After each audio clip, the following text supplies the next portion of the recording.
When our founding fathers established this republic, they created a political and economic system unique among nations, a system which has led the United States to the very pinnacle in wealth and in world leadership. This series of programs is being presented to help all of us understand better our advantages under our American way of life. For today's topic, let's join now a group of young people at the National Education Program Workshop in Searcy, Arkansas. At the classroom lectern is Dr. Clifton L. Gaines, Jr., noted young historian. America's economic progress has resulted from the development of productive ideas and production facilities by people with initiative and courage, people with a spirit of adventure. And this spirit of adventure will continue to be a basic factor in our future progress and prosperity. The socialist and communist propagandists try to persuade people that the frontiers of opportunity in America have been used up, exhausted, that the individual citizens haven't any opportunities for enterprise, for going into business for themselves. This fallacy can best be illustrated by a true life story from our present-day America. I wonder if we have ever stopped to realize how expressly American an ice cream cone is, especially an ice cream cone with a small boy surrounding it. Now, ordinarily, this simple shot would not be news. But not long ago, in the office of a large ice cream company in New York, this sight did make news. Hey, this is your billionth ice cream cone, Mr. Carvel. Can't you look a little happier? Okay, thanks a lot, Mr. Carvel. Well, how does it feel to have sold your billionth scoop of frozen custard, Mr. Carvel? Well, I'm looking forward to my next billion. So am I. It's good copy. From ice cream trailer to ice cream tycoon. The Horatio Alger way. Yeah, you're a lucky man, Mr. Carvel. Well, see you later.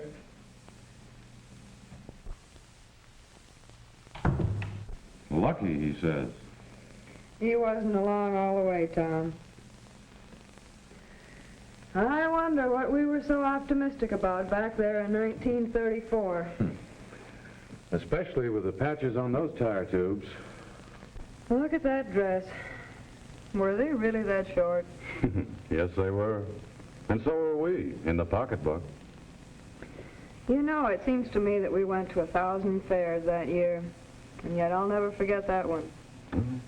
Westchester County Fair, May 11th, 1934. The coldest May day in 75 years. I wonder how we ever made it. How in the world we ever made it.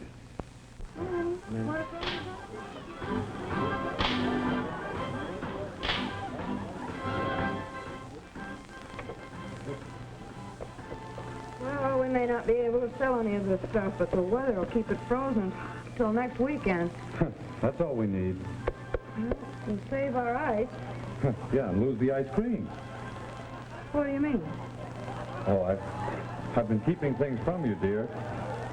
This stuff crystallizes after 12 hours. After that, it isn't frozen custard anymore. It's frozen marble. Well, now you tell me. All my life savings frozen solid.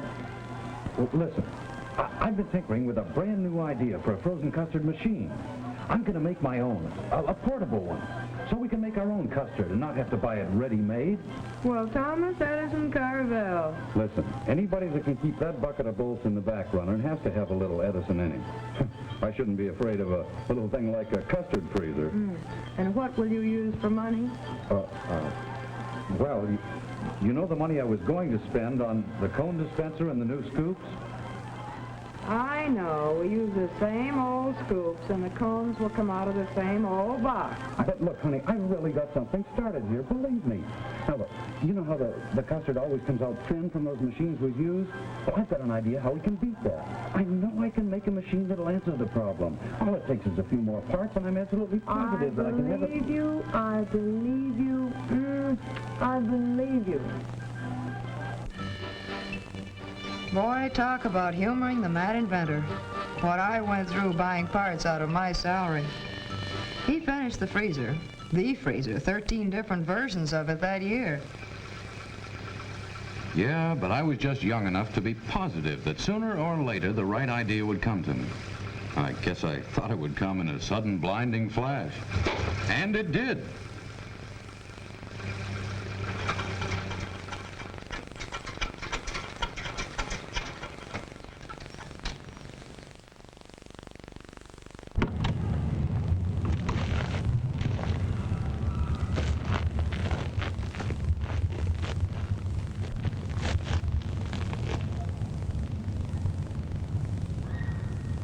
It's only flat on the bottom, son.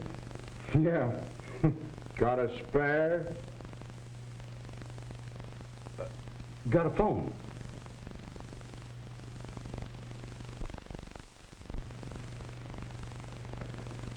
Got a nickel? Business is bad all over, huh? Oh, well. I'll take one, please. One? Frozen custard. Isn't that what your sign says? Oh, yeah.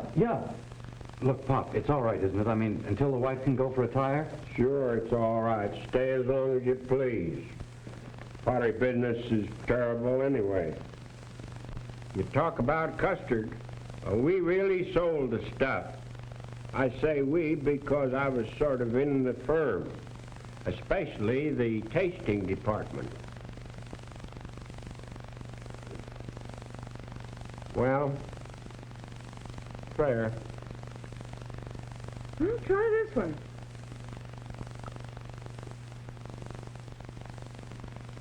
Golly. What is that flavor? Mud a la mode.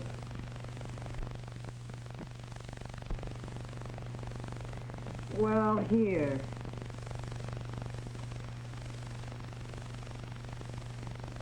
Say. That's it! Tom, did you hear that? My prune whip flavor did it. I fed him frozen custard until he was sick of it, and he still likes my prune whip flavor. Of course he does. So do the customers. What do you mean, so do the customers? Oh, well, I mean, so do the customers I tried it on.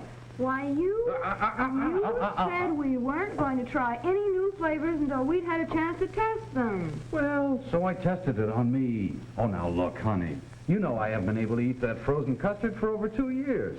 But when I tasted that stuff, well, I knew you had it. And I forgot to mention, it made us an extra $56 last week. So you weren't going to let me take any credit for it, uh-huh? Oh, now look, honey, I need that money for some parts for my new freezer motor. I knew you'd scream if I just went ahead and spent it, so I thought I'd mention it, but... Well, through the years, the machine kept getting better, and the flavors kept tasting better. So before long, Tom had the idea that he might sell some of his machines to other dealers. And he did. And that was the cause of the first big crisis in the Carvel Company. Foreclose? Oh, foreclosures from the finance company on those new freezers you just sold. 14 out of 22. Which means we have to take back the machines. And pay back the finance company. Out of money we've already spent on something else. Well, what are we going to do? Well, it won't do any good to sell the machines to other operators. The finance company's going to be leery after this experience. What are we going to do, Tom? Expand. Oh, Tom, this is serious. 14 of your freezers have been repossessed. We don't know how many more dealers are going to fail. All of our ready cash is tied up in freezers being made right now. Look, hey, what's been the weakness in this setup of ours? The freezer is good, we know that. So why have the dealers who used it failed? It's because they haven't given service as good as the product. I've been around to see some of these people we sold freezers to. I could have predicted this. Now look, what if instead of just selling the freezers and forgetting about them, we sold them only to good dealers on a franchise basis, with our system of quality control and advice as part of a package. A specified system of sales, specified building, products, packages, everything. tested on a chain basis, and a chain set up all over the East, administered by us and advised by us, with our knowledge and using our equipment, but with every one of those dealers a free enterpriser, an owner, his own boss. Now look, Ag, I've been thinking about this an awful lot. This story has been typically American, and every basic fact in it is true. Today, the company built by Tom and Agnes Carvel controls some 250 highly successful roadside stands, giving employment to 3,000 people, and they're still expanding. And so are some of their competitors. It all goes to prove that the frontiers of opportunity in America are wide open.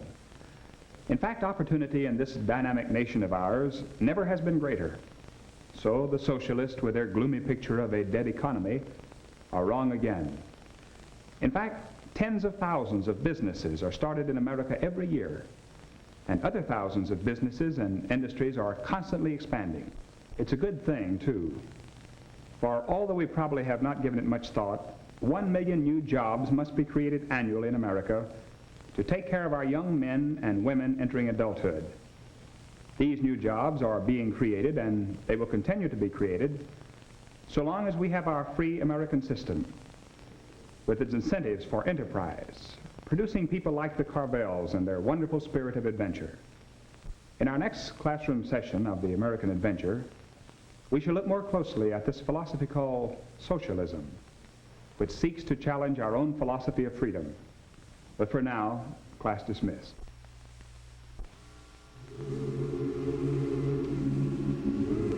The American Adventure Series is a production of the National Education Program, Searcy, Arkansas.